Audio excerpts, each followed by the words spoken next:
नमस्कार, बिहार तक देख रहे हैं आप और आपके साथ मैं हूं आशीष अभिनव। देखिए, बिहार में चुनाव संपन्न हो गए हैं। दोनों ही चरणों में चुनाव खत्म हो गए हैं 243 विधानसभा सीट को लेकर।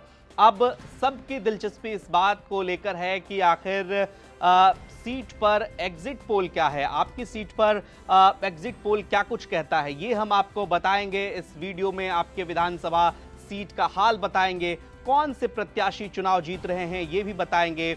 साथ ही साथ आपको ये बताएंगे कि चुनाव में कहां कमी रह गई, एग्जिट पोल आखिर क्या कहता है, जो कैंडिडेट जीत रहे हैं उनके जीतने की वजह क्या है, जो कैंडिडेट हार रहे हैं उनके हारने की वजह क्या है। तो चलिए मनिहारी सीट की बात कर लेते हैं। मनिहारी सीट भी सुरक्षित सीट है। शंभू सुमन यहां से चुनावी मैदान में है। जेडीयू के टिकट पर 2020 में चुनाव लड़े थे, दूसरे स्थान पर रहे थे। 2010 में मनोहर प्रसाद सिंह, जिनको कांग्रेस ने टिकट दिया, 2010 में जेडीयू, 2015 और 20 में कांग्रेस के टिकट पर सीट उन्होंने यहां से जीत हासिल किया था। बबलू सोरेन जो जनसुराज के कैंडिडेट हैं, उनको यहां पर टिकट मिला है।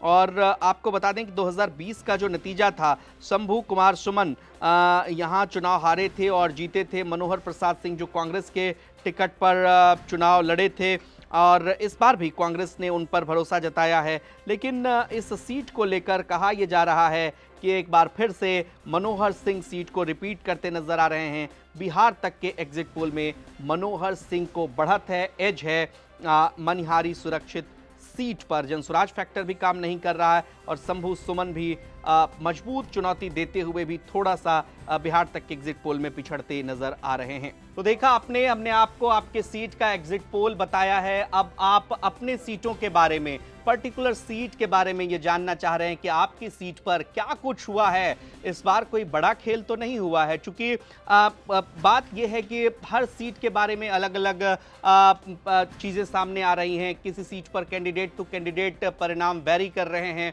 243 विधानसभा सीट का अगर आपको एग्जिट पोल देखना है तो बिहार तक के वीडियो सेक्शन में आइए, सारा वीडियो वहां पर उपलब्ध है। और साथ ही साथ आप कोई अपना ओपिनियन देना चाहते हैं कि एग्जिट पोल में आप क्या सोचते हैं, पर्टिकुलर जिस सीट के बारे में अभी हम बात कर रहे हैं उस सीट को लेकर, या फिर 243 विधानसभा सीट को लेकर महागठबंधन को कितनी सीटें आ रही हैं, तेजस्वी यादव ने किस तरीके से चुनाव लड़ा, नीतीश कुमार ने किस तरीके से चुनाव लड़ा, क्या एक बार फिर से बिहार में नीतीश कुमार की सरकार बन रही है या तेजस्वी यादव नीतीश कुमार को सत्ता से हटा देंगे। तमाम अलग अलग विश्लेषण हैं।